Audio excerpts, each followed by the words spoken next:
మన ఆంధ్రప్రదేశ్లో ప్రస్తుతం సాగుతున్న ఒక వివాదం, ఎన్నికల వివాదం, గ్రామ పంచాయతీల ఎన్నికల వివాదం చివరికి అస్థినికి చేరింది.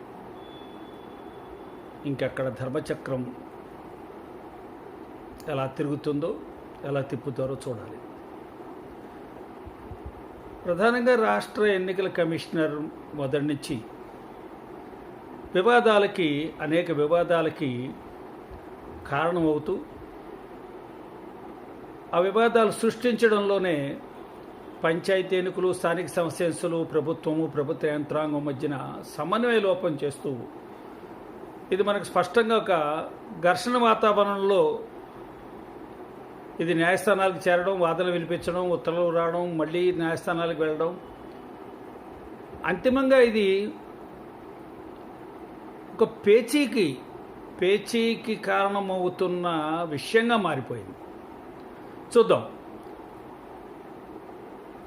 ఎన్నికల కమిషనర్ గారు గ్రామ పంచాయతీ ఎన్నికలు నిర్వహించడానికి వారు నిర్ణయం తీసుకుని ఆదేశాలు జారీ చేసి, ఆ సమయంలో రాష్ట్ర ప్రభుత్వం దీన్ని ఛాలెంజ్ చేస్తూ రాష్ట్ర హైకోర్టులో రిట్ పిటిషన్ దాఖలు చేసినప్పుడు వాళ్ళు ప్రధానంగా వాళ్ళ అభ్యంతరాలు ఏం చెప్పారంటే, ఎన్నికలు నిర్వహించడానికి మేమేమాత్రము మా అభ్యంతరం లేదు, మేము కూడా సర్వసన్నద్ధంగా దానికి సహాయం చేస్తాము, ఆ ఎన్నికలు నిర్వహించడంలో మా పాత్ర కూడా ఉంటుంది.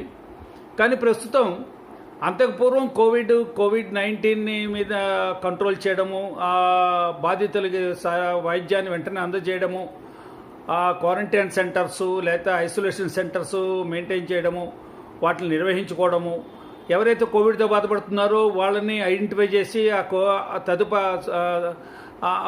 వైద్యాన్ని అందించడము, అది మిగతా ప్రాంతాలకి, మిగతా వ్యక్తులకి స్ప్రెడ్ అవ్వకుండా తగిన జాగ్రత్తలు తీసుకోవడము, ఆ నియమావళి ఏదైతే ఉందో, గైడ్లైన్స్ ఏవైతే ఉన్నాయో అవి పాటిస్తూ, ఆ ప్రోటోకాల్ పాటిస్తూ సాధ్యం మటుకు దీని మీద ఇది స్ప్రెడ్ కాకుండా బాధితుల సంఖ్య తగ్గిస్తూ చర్యలు తీసుకోవడంలో రాష్ట్ర ప్రభుత్వ యంత్రాంగము, అధికారులు, వైద్య అధికారులు వాళ్ళందరూ కూడా సఫలీకృతులయ్యారు. కానీ ఆ టైంలో ఎన్నికల కమిషన్ వాయిదా వేయడం అదంతా తెలిసిందే మనకి. కానీ ఇప్పటికి వచ్చేప్పటికి 10 మాసాల తర్వాత కేంద్ర ప్రభుత్వం మనకి వ్యాక్సిన్ సాధించారు, ఆ వ్యాక్సిన్ ప్రజలందరికీ కూడా అందుబాటులో తేవడంతో, సాధించిన వ్యాక్సిన్ ప్రజలకు అందుబాటులో తేవడంతో ఒక విజయమే సాధించారు. ప్రపంచ దేశాలన్నింటికీ వాళ్ళు వ్యాక్సిన్ మనమే ఇస్తున్నాం, ఇది మనందరికీ తెలిసిందే, ఇంకొత్తగా చెప్పుకోవాల్సిన విషయం లేదు. ఈ వ్యాక్సిన్ అన్నది ప్రజలకి చేరడానికి ఇది ఒక ఆపరేషన్.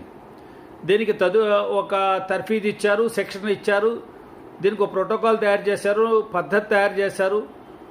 దాని ప్రకారం కూడా మొన్న జనవరి 16 నుంచి ఈ వ్యాక్సిన్ ప్రజలకు ఇవ్వడం, టీకాని ప్రజలకు ఇవ్వడం అన్నది ప్రారంభించారు. దేశం మొత్తం మీద అన్ని రాష్ట్రాల్లో, అన్ని జిల్లాల్లో, అన్ని మండల కేంద్రాల్లో వీళ్ళు సెంటర్స్ ఐడెంటిఫై చేసి సెంటర్ స్టార్ట్ చేసి ఆ కేంద్రాల ద్వారా రోజుకు 100 మందికి టీకాలు వేయాలని, టీకాలు వేసిన తర్వాత వారి యొక్క పరిస్థితి ఏమిటి, సైడ్ ఎఫెక్ట్స్ ఏమిటి, ఏ విధంగా స్పందిస్తున్నారు టీకాలకి, ఆ విషయాలన్నీ కూడా దగ్గరుండి పర్యవేక్షించాలని అధికారుల్ని, వైద్యుల్ని, జిల్లా యంత్రాంగాన్ని, రాష్ట్ర యంత్రాంగాన్ని ఆ విధంగా సూచనలు జారీ చేశారు, ఆదేశించారు.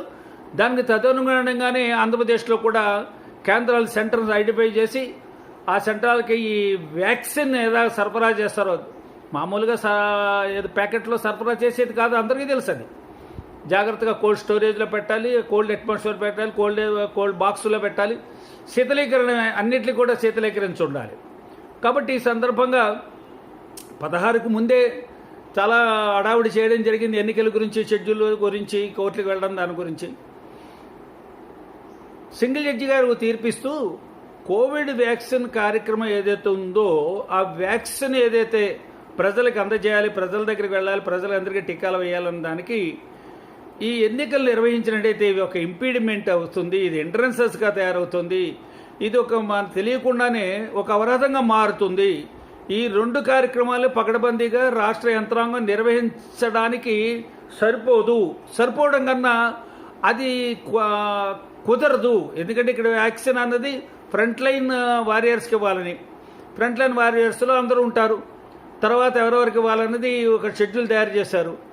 అది పూర్తి కాకుండా మధ్యలో వేరే కార్యక్రమం పెట్టుకోవడం అన్నది ఇది తప్పనిసరిగా దీన్ని హ్యాంపర్ చేస్తుంది, ఈ కార్యక్రమానికి హ్యాంపర్ చేస్తుంది ఇది అని తలచి వారు ఉత్తర్వులు ఇచ్చారు. ఆ విధంగా తీర్పు చెప్పారు. ఆ తీర్పు మీద రాష్ట్ర ఎన్నికల కమిషన్ గారు డివిజన్ బెంచ్కి అప్పీల్ చేసుకున్నారు. డివిజన్ బెంచ్ సింగిల్ జడ్జి గారు ఇచ్చిన దాంట్లో హ్యాంపర్ చేస్తుంది, ఇంట్రెన్సెస్ క్రియేట్ చేస్తుంది, ఇంపీడ్మెంట్స్ వస్తాయి, ఇది సజావుగా సాగదన్న విషయంతో విభేదించలేదు. అదే విభేదించలే, 2 కార్యక్రమాలు ఒకేసారి చేసుకోవచ్చు అన్నట్టుగా అభిప్రాయపడ్డారు. ఈ అభిప్రాయాన్ని బట్టి ఈ తీర్పుని సవాల్ చేస్తూ రాష్ట్ర ప్రభుత్వము సుప్రీంకోర్టులో ఎస్ఎల్పి వేశారు, స్పెషల్ లీవ్ పిటిషన్ వేశారు. అది 21వ తారీఖున వాళ్ళు వెంటనే మూవ్ చేశారు. తీర్పు వచ్చిన వెంటనే 21నే తీర్పు వచ్చింది. వస్తే దాన్ని కొన్ని అభ్యంతరాలతో అబ్జెక్షన్స్తో మెమో ఇష్యూ చేసి కొన్ని అబ్జెక్షన్స్ రేజ్ చేసింది సుప్రీంకోర్టు రిజిస్ట్రీ. దాన్ని వెంటనే వాటిని సగిన ఆన్సర్ చేయడం అంటారు, సబ్మిట్ చేసి ఆ అబ్జెక్షన్స్ని కంప్లైంట్ చేయడం అంటారు. దాన్ని కంప్లైంట్ చేసి ఇమ్మీడియట్గా సబ్మిట్ చేశారు. ఎస్ఎల్పి కూడా రిజిస్టర్ అయింది నెంబర్తో. అది లావు నాగేశ్వరరావు గారు యొక్క వారి బెంచ్కి అది రిఫర్ చేశారు. అది నిన్న హౌస్ మోషన్ని మూవ్ చేశారు. హౌస్ మోషన్ మూవ్ చేయడం ఎందుకంటే ఇది త్వరితగతిన విచారించాలి, ఎందుకంటే చాలా అర్జెన్సీ. కోవిడ్ వ్యాక్సిన్ కార్యక్రమం నిర్విఘ్నంగా కొనసాగుతోంది. దానికి ఇది ఏమాత్రం కూడా విఘాతం కలిగించకూడదన్న ఉద్దేశంతో హౌస్ మోషన్ కోసం అభ్యర్థిస్తే వారి యొక్క రిక్వెస్ట్కి పెర్మిషన్ దొరకలేదు, రిక్వెస్ట్ని యాక్సెప్ట్ చేయలేదు. సోమవారం నాటికి పోస్ట్ చేశారు. ఇది దీని విషయం. ఇప్పుడు ఎస్ఎల్పి సోమవారానికి సుప్రీంకోర్టుకు వస్తుంది. ఎస్ఎల్పి అయితే నెంబర్ 5. కానీ ఈలోగా నిన్న ఎన్నికల కమిషనర్ గారు ఆగమేఘాల మీద 21వ తారీఖున ఆర్డర్ వచ్చిన వెంటనే ఆగమేఘాల మీద వెంటనే ఇంకా వారి చర్యలు ప్రారంభించారు. వారి చర్యలు ప్రారంభిస్తూనే కొంతమంది అధికారులని, ప్రధాన కార్యదర్శి, ప్రిన్సిపల్ సెక్రటరీ ఆఫ్ పంచాయతీరాజ్, అలా కొంతమందిని అధికారుల మీద చర్యలు తీసుకోవడానికి ఆదేశాలు జారీ చేస్తూ ఆ విధంగా ప్రిన్సిపల్ సెక్రటరీ గారికి ఉత్తరం రాశారు. అదే కొంతమంది ఇంకా జిల్లా కలెక్టర్లు, ఎస్పీలు, ఈ విధంగా ఏదైతే రెవెన్యూ ఉన్నతాధికారులు, జిల్లా ఎగ్జిక్యూటివ్ మేజిస్ట్రేట్స్ ఉన్నారో వాళ్ళందరి మీద కూడా వారిని బదిలీలు చేయడము, వాళ్ళ స్థానాలు మార్చడము, ఇటువంటి చర్యలన్నీ కూడా నిర్ణయాలు ఆగమేఘాల మీద వెంటనే తీసుకోవడంతో మన రాష్ట్ర ప్రధాన ముఖ్య చీఫ్ సెక్రటరీ గారు వారు ఉత్తరం రాశారు. ఎస్ఎల్పి ఒకటి వేయడం జరిగింది, అక్కడ పెండింగ్ ఉంది, లెట్ ది సుప్రీంకోర్టు డిసైడ్. ఈలోగా మీరు ఈ వాతావరణాన్ని ఇలా విధంగా గందరగోళ వాతావరణాన్ని సృష్టించడం అన్నది అది అంత సబబుగా అనిపించట్లేదు. కాదు, మాకు ఒక రకంగా సమన్వయం చేసుకోవాలి, మేము కూడా అంచేత ఆ ఏర్పాట్లలో ఉన్నాము. ఇక్కడ కోవిడ్ కూడా వ్యాక్సిన్ కార్యక్రమంలో అధికారులందరూ కూడా నిమగ్నమై ఉన్నారు. ఆదేశానుసారంగా 16వ తారీఖు నుంచి ఈ విషయాలన్నీ కూడా దృష్టిలో పెట్టుకుని, ఇప్పుడున్న పరిస్థితి దృష్టిలో పెట్టుకుని, ఎన్నికలకైతే మేము వ్యతిరేకం కాదు. ఈ 2 మాసాలు ఈ కార్యక్రమం, వ్యాక్సిన్ అన్న కార్యక్రమాన్ని ఒక దశకి చేరుకుంటే తనంతట తానే ఇది ఒక గ్రామస్థాయికి ఎవరైతే ఇంకా ఉన్నారో ప్రోటోకాల్ ఉంది. మొట్టమొదటేమో ఫ్రంట్ లైన్ వారియర్స్ అన్నారు, తర్వాత ఏమో వృద్ధులకు అన్నారు, తర్వాత మిగతా అధికారులకి, ఆ విధంగా అందరికీ చేరిపోతుంది. 1-2 మాసాలు టైం ఇచ్చినట్టయితే ఎన్నికలు మేమే సిద్ధమే. ఎన్నికలు ఫలానా రోజునే జరపాలని చెప్పి డెడ్ లైన్ ఫిక్స్ చేయలేదు division bench, Andhra Pradesh division bench. You have to close the elections and polling and everything, results everything, your total business shall be closed on are before so and so day అని చెప్పలేదు. అని ఎక్కడ లేదు. ఎన్నికలు నిర్వహించుకోవచ్చు, 2 కూడా vaccine నడుపుకోవచ్చు, vaccine attend అవుతూనే ఎన్నికలు కూడా నిర్వహించుకోవచ్చు అని చెప్పారు. వ్యాక్సిన్ కార్యక్రమాన్ని సస్పెండ్ చేయండి అని చెప్పలేదు, ఎన్నికల కార్యక్రమాన్ని ఫలానా రోజులోగా పూర్తి చేయండి అని చెప్పలేదు. అని ఎస్ఎల్పి వేసిన తర్వాత అక్కడ వాదన వినిపించేలోగా కాస్త మీరు దీన్ని గేరప్ చేసి దీన్ని వెంటనే మీరు ప్రకటనలు చేసి షెడ్యూల్ ప్రకటించి ఈ విధమైనటువంటి ఒక గందరగోళ వాతావరణాన్ని సృష్టించడం మంచిది కాదని నాకు అనిపిస్తోంది, అందరికీ అనిపిస్తోంది. రాష్ట్ర ప్రధాన కార్యదర్శి గారు కూడా ఇదే విషయాన్ని చెప్పారు. కానీ వారు ఇదేమీ లక్ష్య పెట్టకుండా మళ్ళీ ఈరోజు ప్రెస్ కాన్ఫరెన్స్ పెట్టారు. వారి ప్రెస్ కాన్ఫరెన్స్లో ప్రధానంగా ముచ్చటించిన మాటలు చెప్తాను.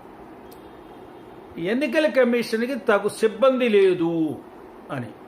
అయ్యా, మీకు ఇవాళ తెలిసిందా? ఎన్నికల అధికారికి, ఎన్నికల కమిషన్కి సిబ్బంది లేదని. మీకు కార్యాలయ సిబ్బందే ఉంటుందండి. రాష్ట్రం మొత్తం మీద ఎన్నికలు నిర్వహించడానికి వేరే సిబ్బంది మీ దగ్గర ఉండదు. అది రాష్ట్ర యంత్రాంగాన్నే మీరు వాడుకోవాలి. మీ దగ్గర కార్యాలయ సిబ్బంది కూడా రాష్ట్ర యంత్రాంగం వారు ప్రొవైడ్ చేసిందే డిప్యుటేషన్ మీద. వారి మీద కొంతమందికి మీకు నచ్చక, వారి మీద మీరు అసంతృప్తిగా ఉండి కారణాలు ఏవో మీకే తెలియాలి. వాళ్ళందరినీ సరెండర్ చేయడమో, పంపించడమో, విధిలోంచి తొలగించడమో చేశారు. అక్కడ కూడా పే చేయ వస్తుంది. అక్కడే మీకు సరైనటువంటి సిబ్బంది లేరు. ఎన్నికలు నిర్వహించడానికి నా దగ్గర సిబ్బంది లేదన్నారు. ఎన్నికలు కాదు, మీ ఆఫీసు నిర్వహించుకోవడానికి సరైన సిబ్బంది లేరు. మీకు నిధులు లేవు అంటున్నారు. మీరు నిధులు మీ దగ్గర వేరే ఉండవు. రాష్ట్ర ప్రభుత్వమే మీకు నిధులు ఏర్పాటు చేయాలి. అది కూడా రాష్ట్ర ప్రభుత్వం ఏర్పాటు చేయాలి. సిబ్బంది రాష్ట్ర ప్రభుత్వం ఏర్పాటు చేయాలి. ఈ బంగళాలు ఇవన్నీ కూడా ఎన్నికల కోసం పోలింగ్ కోసం నిర్వహించవలసిన మొత్తం ఇన్ఫ్రాస్ట్రక్చర్ అంతా రాష్ట్ర ప్రభుత్వం ఏర్పాటు చేయాలి. మీకు మంచిది. మీరు ఈ తరుణంలో గుర్తించుకోవాల్సింది ఏమిటంటే, మీరు చాలా సందర్భాల్లో నాకు అనిపించింది, రాష్ట్ర కార్యనిర్వహణ సిబ్బంది మీద మీకు ఒక మంచి సత్సంబంధాలు ఏర్పరచుకోవాలి మీరు. ఎందుకంటే పదే హైకోర్టు కూడా చెప్తోంది, రాష్ట్ర కార్యనిర్వహణ సిబ్బందితో సమన్వయంతో కోఆర్డినేషన్ అండి. చిన్నపిల్లాడు చెప్తారు సార్. విధి నిర్వహణలో ఆఫీసర్లు, అధికారులు, వివిధ శాఖల మధ్య సమన్వయము, వివిధ ఇన్స్టిట్యూషన్స్ మధ్య సమన్వయము అవసరం. నేను సుప్రీం, నేను ఎవ్రీథింగ్, నా మాటే వేదం లేదది. సమన్వయం లోపం వస్తుంది మీలో. సమన్వయం చేసుకోకుండా సమన్వయం మీరు సంప్రదించి ఒక నిర్ణయానికి రండి అని చెప్తే సంప్రదించలే, వాళ్ళు డిక్టేట్ చేయడం మొదలుపెట్టారు. ప్రిన్సిపల్ సెక్రటరీ గారు, ఇద్దరు ప్రిన్సిపల్ సెక్రటరీస్, ఒక చీఫ్ సెక్రటరీ వస్తే వాళ్ళు ఏం మాట్లాడుతుంటేనే మీరు మామూలుగా చెప్పండి లేదా అభ్యర్థి వచ్చినట్టుగా, లేకపోతే మీ ప్రతివాది మీ దగ్గరకు వచ్చినట్టుగా. మీరు న్యాయస్థానం కాదు, క్వాజీ జ్యుడిషియల్ పవర్స్ ఉన్నాయి కొంత, అంతే. కాబట్టి మీరు ఆ విధంగా సమన్వయాన్ని సాధించడానికి ప్రయత్నం ఏ విధంగా చేసినట్టుగా కనీసం కనిపించట్లా. చేశారేమో తెలియదు కానీ చేసినట్టుగా ఎక్కడ కనిపించట్లా. మీరు చేయలేదు. ఆ సమన్వయం కోసం సాధించకుండా ఎన్నికలు నిర్వహించగలరండి? ఇంత పెద్ద రాష్ట్రంలో, 13 జిల్లాల్లో ఉన్న రాష్ట్రంలో పంచాయతీ ఎన్నికలు నిర్వహించడం అంటే మీ ఒక్కరి వల్ల అయిపోతుంది అనుకున్నారా? మీ మాట వల్ల అయిపోతుంది అనుకున్నారా? మీకు ఎవరు మద్దతు ఇచ్చేవాళ్ళు, అనేక రకాలుగా మద్దతు ఇచ్చేవాళ్ళు, లేదా మిమ్మల్ని వెనక నుంచి శ్లాఘించేవారు, వారి వల్ల ఏమవుతుందండి? కానీ మీకు సమన్వయం సాధించుకోవాలి. ఎక్కడ న్యాయస్థానాలైనా సరే, పోలీసు వ్యవస్థ అయినా సరే, ఆఖరికి ఎగ్జిక్యూటివ్ వ్యవస్థ అయినా సరే, రాజకీయ వ్యవస్థ అయినా సరే, మన దేశంలో సమన్వయంతో వీలుగా అవుతుంది. సమన్వయంతో ఒక ఇల్లు నడపాలంటే సమన్వయంతో. మీరు అది మర్చిపోతే అలాగా ఫండమెంటల్ ప్రిన్సిపల్ చాలా మర్చిపోయారు అనిపిస్తోంది నాకు. అయితే మీకు అలవాటే లేదేమో అసలు సమన్వయంతో పనిచేయడం. అలాగే కనిపిస్తోంది నాకు కూడా. కాబట్టి ఇప్పుడు ఏం జరిగింది? వ్యాక్సిన్ ప్రారంభమైంది. వ్యాక్సిన్ మొదటి దశ ప్రారంభమైంది, 16వ తారీఖున ప్రారంభమైంది. అది కొంతమంది తీసుకున్నారు, ఫ్రంట్ లైన్ వర్కర్స్ తీసుకుంటున్నారు, ఇంకా తీసుకోవాలి. 300 సెంటర్లు ఎంతో ఉన్నాయి, ఇంకా రెట్టింపు చేయాలి సెంటర్లు, ఇంకా త్వరితగతిన సంఖ్య పెంచాలి. వ్యాక్సిన్ రెండు కంపెనీలు తయారు చేసిన వ్యాక్సిన్ రెడీగా ఉంది. కానీ వ్యాక్సిన్ దశను మధ్యలో బ్రేక్ చేసేసి మొత్తం రాష్ట్ర కార్యనిర్వాహక అధికారులందరినీ, ఏమండి ఎన్నికలు కోడ్ అమల్లో ఉందంటే అర్థం ఏంటి? Right from chief secretary to the last attender of గ్రామ పంచాయతీ మీ స్వాధీనంలోకి వచ్చేస్తారు. మీ ఉత్తర్వులు లోబడే పనిచేయాలి. మీరు ట్రాన్స్ఫర్ చేస్తారు, సస్పెండ్ చేస్తారు, పంపించేస్తారు, ఇది చేస్తారు. మరి అందరూ మీ స్వాధీనంలోకి వచ్చేస్తే ఈవేళ COVID-19 యొక్క వ్యాక్సిన్ ఏదైతే ఆపరేషన్ నడుస్తుందో దాన్ని సమన్వయం చేస్తున్నారు జిల్లా కలెక్టర్లు, దాన్ని సమన్వయం చేస్తున్నారు ఆర్డీఓలు, సబ్ కలెక్టర్లు, జాయింట్ కలెక్టర్లు, దాన్ని సమన్వయం చేస్తున్నారు district medical staff, district medical officers, all general hospital staff. ప్రధానంగా ఆరోగ్య శాఖ ఏదైతే ఉందో వైద్య ఆరోగ్య శాఖ ఈ పనులు తలమునకలై ఉన్నారు. ఇదే పనిలో రెవెన్యూ శాఖ అంతా తలమునకలై ఉన్నారు. ఇదే పనిలో రాష్ట్ర ప్రధాన యంత్రాంగం ప్రిన్సిపల్ సెక్రటరీస్, చీఫ్ సెక్రటరీ వీళ్ళందరూ తలమునకలై ఉన్నారు బాధ్యతగా. దీన్ని డిస్టర్బ్ అవుతుంది, దీన్ని డిస్టర్బ్ చేయకూడదు, దీనికి హ్యాంపర్ అవుతుంది, హిండ్రన్సెస్ క్రియేట్ చేసిన అవుతారు. దీన్ని దృష్టిలో పెట్టుకుని మీరు సమన్వయం సాధించండి అంటే ఎక్కడైనా సమన్వయం గురించి ఆలోచించారా? ఎన్ని రోజుల్లో చేయగలం? మీరు రిటైర్ అయ్యేలోగా చేయాలని మీరు పెద్ద మొండికేసి కూర్చుంటే జనబాహుళ్యాన్ని దాన్ని అంగీకరించండి. మీరు ప్రజల యొక్క యోగక్షేమాలు చూసేవారైతే ఆ పట్టుదలలో ఉండరు మీరు. ఇది మాత్రం గ్రహించండి. రెండవ విషయం చెప్తున్నాను నేను. ఇప్పుడు మీరు సమన్వయ లోపంతో చేసే పనులు ఎంతో దాకా వెళ్ళిపోయాయి. మీరు ట్రాన్స్ఫర్ చేస్తున్నారు, సస్పెండ్ చేస్తున్నారు, తీసేస్తున్నారు, ఉద్యోగంలో తీసేస్తున్నారు, బెదిరిస్తున్నారు. ఈవేళ ఉద్యోగ సంఘాలు, ఆంధ్రప్రదేశ్లో ఉద్యోగ సంఘాలందరూ కూడా భయపడుతున్నాయి. రెండేమో వ్యాక్సిన్ వేసుకోకుండా విధి నిర్వహణ చేయలేమని, మమ్మల్ని వ్యాక్సిన్ పూర్తిగా వేసుకునేలా చేయండి, మాకు వ్యాక్సిన్కి 2 డోసులకి మధ్యన కొంత వ్యవధి ఉండాలి, మేమంతా మా శరీరం దానికి రియాక్ట్ అవ్వాలి, దాన్ని స్పందించాలి, పూర్తిగా స్పందించిన తర్వాత మాలో ధైర్యం వచ్చిన తర్వాత ఈ కరోనా దగ్గర ప్రధానమైన ఉండకూడని విషయం ఏంటంటే భయం, ఆందోళన, అభద్రత. ఆ మూడింటిని దూరం చేయవలసిన పోయి మీరు ఆ భయానికి, ఆందోళనకి గురి చేస్తలేదు. మీ వ్యవహారం ఆ విధంగా లేదు. పద్ధతి అది. అందరూ 55 సంవత్సరాలు దాటిన వాళ్ళండి సీనియర్ ఆఫీసర్సు. మీరు ఎవరి మీద ఆధారపడి ఎన్నికలు నిర్వహిద్దాం అనుకుంటున్నారు? వాళ్ళందరూ 50 ఏళ్ళు దాటిన వాళ్ళే. 50 ఏళ్ళు దాటిన వాళ్ళతో మీరు వ్యవహరించే పద్ధతి ఇదా? మానవ సంబంధాలు గట్టిగా ఉంటే అక్కడ మీ అధికారాలన్నీ కూడా చక్కగా స్మూత్గా నడుస్తాయండి. మీకు మానవ సంబంధాల మీద నమ్మకమే లేదు, ఏం చేయమంటావు? ఇప్పుడు ఉద్యోగ సంఘాలు మొత్తం అన్ని ఉద్యోగ సంఘాలు, టీచర్స్ సంఘం, ఎన్జిఓ సంఘం, ఆఫీస్ సంఘం ఏవైతే ఉన్నాయో వాళ్ళందరూ కూడా ఆందోళన చెందుతూ సహాయ నిరాకరణ చేస్తూ ఉంటున్నారు. Non cooperation. మీరేమో వాళ్ళని బెదిరిస్తున్నారు. బెదిరించడం ఇంకా బెదిరిపోతారండి. వీళ్ళందరూ సక్రమంగా పనిచేయాలి, మనసు పెట్టి, బుద్ధి పెట్టి, పీస్ఫుల్గా పనిచేయాల్సిన వాతావరణాన్ని మీరు పాడు చేసేసారు, పూర్తిగా పాడు చేసేసారు. మీరు ఏం కోరుకుంటున్నారు? ఘర్షణ వాతావరణాన్ని కోరుకుంటున్నారా? ఘర్షణే కావాలనుకుంటున్నారా? ఘర్షణ సృష్టించాలని కోరుకుంటున్నారా? ఎన్నికలు నిర్వహించాలని కోరుకోవట్లే. ప్రజలు కూడా భయపడుతున్నారు. ఏమవుతుందో, కర్ఫ్యూలు వస్తాయా, ఫైరింగ్లు వస్తాయా, షూటెడ్ సైట్లు వస్తాయా? మిమ్మల్ని చూసి, మీ ప్రవర్తన చూసి ప్రజలు కూడా మీకు కోఆపరేట్ చేసేలా కనపట్లేదు. నేనే రాజకీయ పార్టీకి చెందినవాడిని కాదండి. సుప్రీంకోర్టు ఈ మధ్యన ఒక తీర్పు ఇచ్చిందండి. ఏదైతే సాగు చట్టాలని సస్పెండ్ చేస్తూ.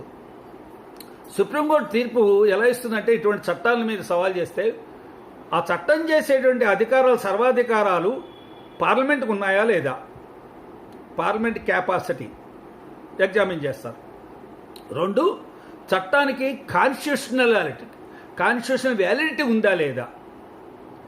కాన్స్టిట్యూషనల్ వ్యాలిడిటీని చూసేప్పుడు కాన్స్టిట్యూషన్ చెప్పిన దానికి స్పిరిట్కి భిన్నంగా ఉందా, ప్రాథమిక హక్కులు భిన్నంగా ఉన్నాయా, ఆ విధంగా ఈ 2 కోణాల నుంచి దాన్ని ఎగ్జామిన్ చేయాలి. కానీ సుప్రీంకోర్టు ఏం చెప్పిందో తెలుసా అండి? అక్కడ ఢిల్లీ బోర్డర్లో రైతులు ఉద్యమం చేస్తున్నారు, వాళ్ళందరూ ఈ చట్టాలను ఉపసంహరించుకుంటే కానీ చర్చలు రానంటున్నారు. మీరు ఉపసంహరించుకుంటారా, మమ్మల్ని తీర్పు సస్పెండ్ చేయమంటారా అని చెప్పి రైతులందరూ చర్చకి రావడం కోసం అని చెప్పి దీన్ని సస్పెండ్ చేశారు. First time in the history of Indian judiciary, first time in the history of Indian parliamentary affairs. నేను చాలా ఆశ్చర్యపోయాను. ఓహో, రైతుల్ని చర్చలకు రావడం కోసం అని సుప్రీంకోర్టు దీన్ని సస్పెండ్ చేసింది. ఎలాగా? నో, ఇది కాన్స్టిట్యూషనల్ స్పిరిట్కి వ్యతిరేకం అన్నల్లా. ఇది పార్లమెంట్ తన యొక్క పరిధిని దాటి చట్టాన్ని చేసింది అనలా. తన అధికారాలు లేకుండా చట్టం చేసింది అనలా. రైతులు చర్చలకు వస్తారని చేసిందని. ఇంత ప్రధానమైన పార్లమెంటే తయారు చేసిన చట్టాన్ని సస్పెండ్ చేసింది సుప్రీంకోర్టు అండి. ఆ రైతులు అక్కడ ఇబ్బందులు పడుతున్నారు, ఆందోళన చేస్తున్నారు, అన్నహారాలు లేవు, తిండి తిప్పలు లేవు, నిద్రాహారాలు లేవు, అక్కడ ఉంటున్నారు, వాళ్ళు చర్చలకు వస్తూ ఉన్నారు కాబట్టి నేను సస్పెండ్ చేస్తున్నాను. పాపం తర్వాత డిసప్పాయింట్ అయింది సుప్రీంకోర్టు, వాళ్ళ చర్చలకు రాలే. వాళ్ళు చెప్పారు ఇది సస్పెండ్ చేస్తే వస్తామని, రాలేదు. ఇంకో కండిషన్ పెట్టారు. వాళ్ళకి ఉద్దేశం చట్టాలని దృష్టిలో కాదని విషయం తెలిసింది, అది వేరే సంగతి. కానీ అది ఈవేళ మనం ఎన్నికలు సస్పెండ్ చేసుకోలేమండి ప్రజారోగ్యం కోసం. ప్రజారోగ్యం సస్పెండ్ చేయడం టైమింగ్ శాశ్వతం కాదు, మీకే తెలియాలి. మీరు ఒక్క మాట అన్నారండి, ఎన్నికల కోసం ఉపయోగించేటువంటి ఓటర్ లిస్టులు 2018 తర్వాత సవరణ చేయలేదు, కొత్త లిస్టు తయారు చేయలేదు. ఆ విధంగా కొన్ని లక్షల మంది యువకులు ఓటు కోల్పోయారు అని మరి మీరేం చేస్తున్నారండి? 2018 కల్లా మీరు వచ్చేసారు కదా ఎన్నికల అధికారిగా, ఎన్నికల ఓటర్ లిస్టు సవరణ చేయించవలసిన బాధ్యత మీది కాదా? ఎన్నికల అధికారి యొక్క పరిధిలో కాదా? ఈ 3 సంవత్సరాలు మీరు ఏం చేస్తూ కూర్చున్నారు? ఎంతోమంది ఓటర్లను, యువకులకు ఓటర్లు ఓటు హక్కు లేకుండా చేసింది మీరు కాదా? తప్పులు తడక ఓటర్ లిస్టు ఎన్నికలు నిర్వహించడానికి సన్నద్ధమయ్యారా? 2018 తర్వాత దీన్ని సవరించలేదంటే ఎప్పుడో పురాతనమైన ఓటర్ లిస్టుతో మీరు ఎన్నికలు నిర్వహిస్తారా? ఎందుకు నిర్వహిస్తున్నారు? మీరు ఈ నెపం ఎవరి మీద వేసేపోయారు? నేను ఈ నెపం మీ మీదే వేస్తున్నాను. ఎన్నికల సంఘం సన్నద్ధం అవద్దండి. ఓటర్ లిస్టు సరిగ్గా ఉందా లేదా, అప్డేట్గా ఉందా లేదా, ఆ ఓటర్ లిస్టులో చేరవలసిన వాళ్ళు చేరలేదు, ఉన్న వాళ్ళు కొంతమంది ట్రాన్స్ఫర్ అయిపోయి ఎక్కడికి వెళ్ళిపోయి ఉంటారు, కొంతమంది కాలం చేసి ఉంటారు. ఏమిటండి ఆశ్చర్యంగా లేదు? వద్దండి, మీరు చేస్తున్నది పూర్తిగా తప్పులు తడక వ్యవహారము, చరిత్రలో శాస్త్రంగా ఉండిపోతుంది, గుర్తుంచుకోండి. మీరు ఇది నల్లేరు మీ నడక అనుకోకండి. మీ అంతటి మీరే మొత్తం సమస్యలు సృష్టించుకున్నారు. ఈవేళ ఉద్యోగ సంఘాలతో సమన్వయ లోపంతో, మీరు కొరడా జొలిపించడంతో, మీరు బెదిరించడంతో వాళ్ళు పూర్తిగా భయపడిపోయి దూరం అయిపోయారు మీకు. రాబోయే రోజుల్లో రాష్ట్ర ప్రభుత్వం యొక్క పాలనా వ్యవహారాల్లో కూడా వీళ్ళు ఇదే పంత పాటిస్తే మీరు టెర్రరిజం టెక్నిక్ను వాడతారు. ఎందుకండి టెర్రరిజం? మీకు ఇదే అలవాటు అయిపోయిందేమో ఉద్యోగంలో చేరినప్పటి నుంచి. లేకపోతే ఇలా ఉండమని చెప్పి మీకు ఏమైనా సలహా ఇచ్చారేమో ఎవరైనా? నో, డెమోక్రటిక్ సిస్టంలో టెర్రరిజం అన్న దానికి లేదండి, అది నిరంకుశత్వం. నిరంకుశత్వ పోకడలకి భారత ప్రజాస్వామ్య వ్యవస్థలో స్థానమే లేదు, గుర్తించండి.